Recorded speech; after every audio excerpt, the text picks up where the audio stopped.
নিরামিষের দিনে একবার এই রাইসটা তৈরি করে দেখো, আর কিচ্ছু লাগবে না সঙ্গে, এটা বানাবে আর সাথে একটু রায়তা দিয়ে খেয়ে নেবে, ব্যাস নির্ঝঞ্ঝাট, আর কিচ্ছু করতে হবে না সেদিনকে। নমস্কার বন্ধুরা, আমার চ্যানেলে তোমাদের সবাইকে স্বাগত জানাই। আচ্ছা, একটা দারুণ রাইসের রেসিপি নিয়ে এসেছি। কি বলতো আমার হাতে, কি বলতো, এটা পাখা না, কিন্তু এটা হলো পাঁপড়।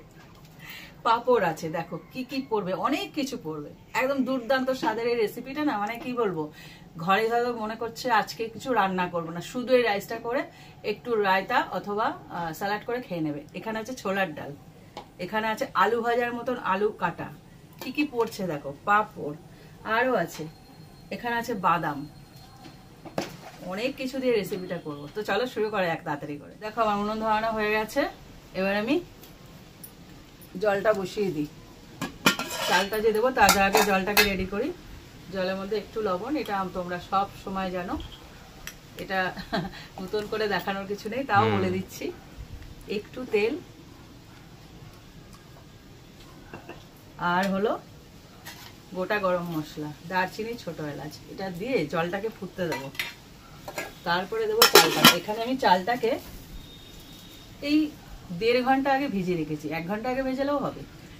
এটা হলো বাসমতি রাইস, পুরো লম্বা লম্বা হয়ে বসে আছে। জলটা ফুটবে, এর মধ্যে দিয়ে দেবো। দেখো জলটা ফুটে আছে, একদম টকবক করে ফুটছে। এবার আমি চালটাকে দিয়ে দেবো। ভিজিয়ে রাখার জন্য না লম্বা লম্বা হয়েছে, আর ভাতগুলো খুব সোটা সোটা, খুব সুন্দর হয়।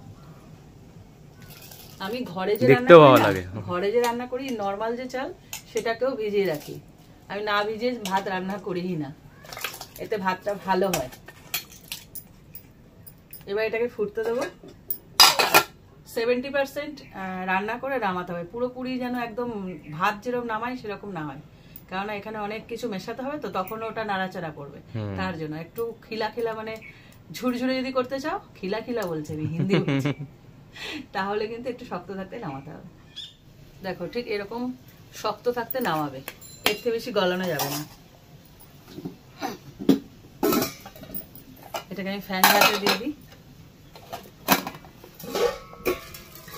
এবার এটা কড়াই বসিয়ে দিলাম, ওদিকে ভাতটা ফ্যান ঝাড়ছে ঝরুক, ততক্ষণ আমি বাকি কাজগুলো করে নিই। এখানে প্রথমে বাদামটাকে ভেজে নেব।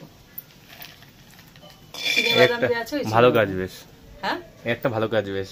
ও বাদাম দেখলে খুব খুশি হয়ে যায়, তাই জন্য বললো। এখানে যা বাদাম ভাজবো তার অর্ধেকটাই ওনার পেটে। না না, অর্ধেক না, 20% যাবে। একটু বেশি করে ভাজি, এনাকে দেবো, আমি তোমাদের বলেই দিলাম। এতটা কিন্তু আমি রেসিপিতে দেবো না, একটু বেশি করে ভেজে নিই। প্রথমে একটু নেড়ে নেবো, তারপরে একটু তেল দিয়ে ভাজবো। তোমরা খেয়াল করে দেখবে, শুকনো ভাজা, মানে শুকনো বাদাম ভাজা আর তেল ভাজা, দুটোর মধ্যে ডিফারেন্স কোনটা বেশি ভালো লাগে।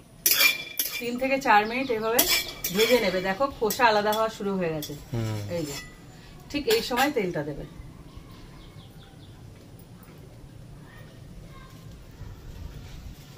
সামান্য দিলেই হবে। তেলের মধ্যে ভাজলে কি বলতো, বাদামটা খেতে ভালো লাগে। আর আজকে যে রেসিপিটা করবো না, এই খোসাগুলো আমি ছাড়াবো না। তোমরা যদি চাও যে খোসাটাকে ছাড়িয়ে করতে পারো, আমার মতে দেখার একটা ব্যাপার আছে, তো তার জন্য বাদামটা খোসা ছাড়াবো না। খোসা শুদ্ধ বাদাম আমরা তো খেয়েই ফেলি, খোসা তো কোনো ক্ষতি হয় না।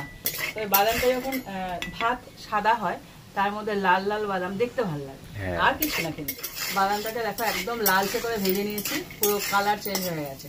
ঠিক এই সময় তুলে নেব। খেয়াল করে দেখবে, শুকনো ভাজার থেকে তেল দিয়ে ভাজলে বেশি তাড়াতাড়ি হয়। হ্যাঁ, খেতেও ভালো লাগে। একদম অল্প তেলে হয়ে গেছে। বাদামটা তুলে নিয়েছি, এবার ওর মধ্যে আর একটু তেল দিয়ে দেবো। এইবার এই দেখো আলু ভাজার মতো আলু কেটেছি, কিন্তু আলু ভাজার মতন পাতলা নয়, একটু মোটা মোটা, দেখো মোটা, আর ফ্রেঞ্চ ফ্রাইয়ের মতো নাকি? হ্যাঁ ঠিক, হ্যাঁ সেরকম আলুগুলোকে লম্বা লম্বা করে কেটেছি। পুরো ডিফারেন্ট টাইপের একটা রাইস তৈরি করছি। হ্যাঁ, এটা খেলে না কিছু খেতে হবে না। তো আলুটাকেও ভালো করে ভেজে, সব রকম স্বাদ পাওয়া যাবে এর মধ্যে, সব রকম স্বাদ পাওয়া যাবে এর মধ্যে। শেষে একটা দারুণ জিনিস পড়বে। আলুটাকে না একটু কালারফুল বানাবো, তার জন্য একটু হলুদ দেবো। শুধু সাদা সাদা আলু ভাল লাগে, তার জন্য সামান্য দেখতে যাতে ভালো লাগে, আর কিছু না। আর একটু লবণ দেবো।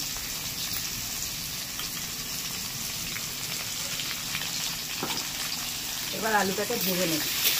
আলুটাকে এমন ভাবে ভাজবে না যেন আলু ভাজা যেরকম হয়ে যায় না, মানে সেদ্ধ, ওরকম হয়ে যেতে হবে। কিন্তু আলু মানে পরে সেদ্ধ হওয়ার কোনো চান্স নেই, কিন্তু পুরো রেডি পরে তো খালি মিশানো হবে, শুধু মেশানো হবে। হ্যাঁ, তো আলুটাকে সেভাবেই ভেজে নিতে হবে যেন ধরে দেখবে যেন আলু ভাজাটা খেতে পারো। মানে অ্যাকচুয়ালি এটা আলু ভাজা করছি আর কি, মোটা মোটা ধরনের আলু ভাজা। আলু ভাজাটা দেখো অনেকটা হয়ে এসেছে, এখনো হয়নি, একটু মোটা মোটা তো সময় লাগবে। ঠিক এই সময় দিয়েছি চিলি ফ্লেক্স। বললাম না এটাকে একটু সুন্দর করে টেস্টি বানাবো, তার জন্য এর স্বাদ আরো 4 গুণ বেড়ে গেল। হ্যাঁ, আলু ভাজাটা পুরো হয়ে গেছে, দেখেই বুঝতে পারো পুরো লালচে হয়ে গেছে, একদম কালার ছেড়ে দিয়েছে, খাওয়ার মতন হয়ে গেছে। হ্যাঁ, কিন্তু দেবো না, আমি খাচ্ছি না। এরকম আলু ভাজা দেখলে কিন্তু চুরি হয়ে যায়, সাবধানে রাখবে। হ্যাঁ, কখন কোথা দিয়ে চুরি হয়ে যাবে। এটা কিন্তু নরমাল আলু ভাজা না। এবার এর মধ্যে আরেকটু তেল দেবো। আরেকটু তেল দেওয়ার পর তেলটাকে গরম করে নিলাম, গরম ছিল যদিও। তার মধ্যে কিছু মশলা অ্যাড করব। এখানে আছে একটা স্টার অ্যানিস, গোটা গরম মশলার মধ্যে আছে একটা বড় এলাচ ফাটিয়ে দিয়েছি এটা থেকে ফ্লেভারের জন্য, দারচিনি, ছোট এলাচ আর কয়েকটা গোলমরিচ গোটা, আর দিয়ে দিচ্ছি। এবারে তেজপাতাগুলো না পুচকি পুচকি এনেছে, আমার আর ছিটতে দিচ্ছে না, গোটাই দিয়ে দিয়েছি তেজপাতা। এরপর এর মধ্যে দিয়েছি কারি পাতা, আমার গাছের কারি পাতা, সবকটা ডাটি থেকে ছিঁড়ে তারপরে দেবো। এখানে না এই রেসিপিতে না কারি পাতাটা একটু বেশি করে যাবে। বাবা, ভয় লেগেছিল। হালকা করে ধুয়ে নিয়েছি তো, মুছে নিয়েছি, তাও প্রায় 3-4টে এরকম স্টিক দিয়ে দিলাম। কারি পাতাটা পুরো ভেজে নেবে, একদম মচমচে করে ভাজতে হবে, কিন্তু এর ফ্লেভারটা খুব দরকার। সবকটা দেখো একদম মচমচে, আওয়াজ থেমে গেছে মানে ভালোভাবে ভাজা হয়ে গেছে। ভাজা হয়ে গেল। এবার এর মধ্যে দিয়েছি কাঁচা লঙ্কা কুচি। এখানে আমি মিডিয়াম সাইজের, বেশি বড় বড় অনেকগুলো থাকে না সেই লঙ্কা নয়, মিডিয়াম সাইজের 2খানা কাঁচা লঙ্কা আমি কেটে দিয়েছি একদম কুচি কুচি করে।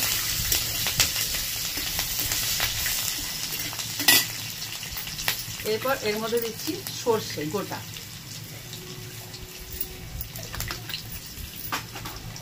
দিয়েছি গোটা জিরে, অনেক কিছু যাবে, মানে এই মশলাটা কিন্তু মেন। কারি পাতার সাথে এগুলো সব কটা নিতেই হবে। সব কটা খুব সুন্দর করে ভাজা হয়ে গেছে। এইবার দিচ্ছি ভেজানো ছোলার ডাল। ছোলার ডালটাকে না 2 থেকে 3 ঘন্টা ভিজিয়ে রাখবে, কিন্তু জল ছাড়া, মানে জল না থাকে। এবার এটাকে ভালো করে আগে ভেজে নেবো ডালটাকে।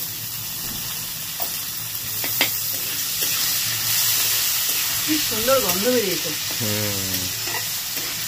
দেখো ডালটা পুরো ভাজা হয়ে গেছে, যেমন ডালমুট খাও না, হ্যাঁ ডাল ভাজা, হ্যাঁ ডাল ভাজা হয়ে গেছে পুরোপুরি। এরকম ভাবে একদম কড়া করে ভেজে নিতে হবে, খাওয়ার মতন যেন হয়ে যায় সেরকম ভাবে। নিরামিষের দিন এমন একটা রেসিপি হলে আর কিছু লাগে? কিচ্ছু লাগে না, কিচ্ছু লাগে না, কারণ না পেঁয়াজ না রসুন না কিছু, পুরো ভাতটার মধ্যে প্রথম থেকে শেষ অবধি এক এক রকম স্বাদ লাগবে। হ্যাঁ, বাদাম মুখে পড়বে, আলু ভাজা মুখে পড়বে, একদম স্বাদ লাগবে। এবার দিয়ে দিচ্ছি আদা, এভাবে গ্রেট করে দিয়ে দেবো। কত বড় আদা দিলাম। এবার এটাকে ভেজে নিতে হবে, আদাটাকে একটা ভালো মতন, আদা একটা ফ্লেভার থাকে তো তার জন্য। ভাজা হয়ে গেল, বেশিক্ষণ না, একটু নাড়াচাড়া করলেও ভাজা হয়ে যাবে। এবার এর মধ্যে মশলা দিয়ে দেবো। দিয়েছি লবণ, ভাতের মধ্যে লবণ দেওয়া ছিল সেই আন্দাজে লবণটা অ্যাড করবেন। দিয়েছি ভাজা জিরের গুঁড়ো, একটু চিনি,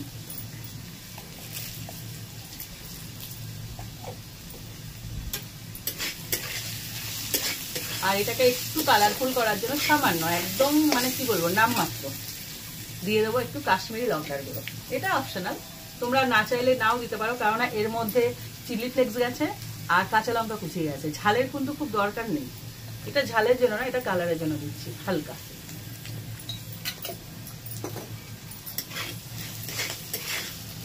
এবার দিয়ে দেবো আলু ভাজাটাকে।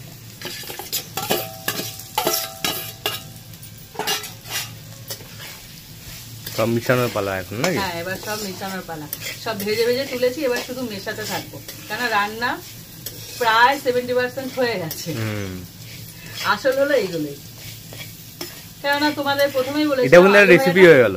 হ্যাঁ, এটা দারুণ রেসিপি কিন্তু। হ্যাঁ, আলু ভাজাটা আগে করে রাখতে, কেননা যেন পুরোপুরি ভাজাটা হয়ে যায়, আলু ভাজার মতো খেতে লাগে, কেননা পরে আর আলু ভাজার কোনো রান্নার স্কোপ পাবে না তোমরা। এই হয়ে গেল মেশানো। এইবার দিয়ে দিচ্ছি বাদাম।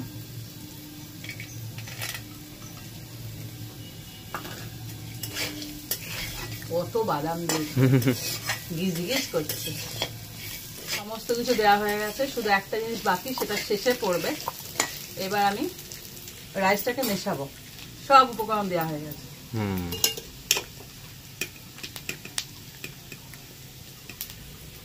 ভাত যখন রেডি করবে না, ফ্যান ঝরানো হয়ে গেলে ঢাকনাটা খুলে রাখবে, যেন ভেতরে মানে বাষ্পটা বেরিয়ে যায়। তাহলে কি বলতো, না হলে না এখানে যে ঢাকনা দেয়া থাকলে কি বলতো, রান্নার যে প্রসেসটা ওটা কিন্তু চলতে থাকে। তাহলে ঢাকনাটা খালি করে দেবে, ধোয়াটা বেরিয়ে গেলে স্টিমটা, তাহলে কি হবে, ভাতটা একটু ঝুরঝুরে আরো বেশি হবে। এবার দেবো আর মেশাবো। কি কালারফুল ভাত লাগে, আর কিছু না।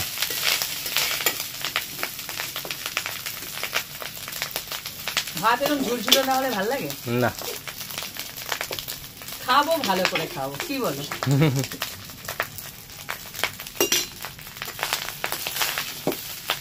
কি সুন্দর আওয়াজ করছে, চটপট চটপট। এইটা যখন মেশাবে না, তখন একদম ফ্লেমটাকে লো করে দেবে। দেখো আঁচটা একদম ধিনে আঁচ আছে। দেখো ওপর নিচ করে খুব ভালো করে এই মশলাগুলোর সাথে ভাতটাকে মিশিয়ে দেবে। ছেলে মেয়ে আর বায়না করে না, মা আলু ভাজা করে দাও, মা বাদাম ভাজা করে দাও, বলে নে খা, সব একসাথে দিয়ে দিয়েছি, একদম জ্বালাবি না। আমি তো তাই করি। সব ভালো করে মেশানো হয়ে গেছে। এবার আমি কড়াইটাকে নামিয়ে রাখবো। আর একটা জিনিস বললাম না, শেষে দেবো। এবার একটা এরকম কড়াই বসিয়ে দিচ্ছি তেল দিয়ে। তেলটা গরম হোক। তেলটা দেখো পুরোপুরি গরম হয়ে গেছে। এইবার পাঁপড়গুলোকে ভেজে নেব। ছোট্ট কড়াই তো, তাই এটাকে ফোল্ড করে দুভাগ করে নিচ্ছি। তোমরা গোটা গোটা ভেজো, কোনো ব্যাপার না। যত বদ বুদ্ধি দিই বলো না গো, ভালো বুদ্ধি দিই আমি। এবার একটা একটা করে ভেজে নিই। কড়াইটাকে আবার উনুনে তুলে দিয়েছি। আর এই যে আমার পাঁপড় ভাজা হয়ে গেছে, যেটা একদম শেষে যাবে বললাম না। পাঁপড়গুলোকে এরকম নেবে, হালকা করে ভাঙবে, খুব বেশি ভাঙবে না যেন সবার মুখে পড়ে। এরকম নেবে আর দিয়ে দেবে, পুরো গুঁড়ো গুঁড়ো নয় কিন্তু।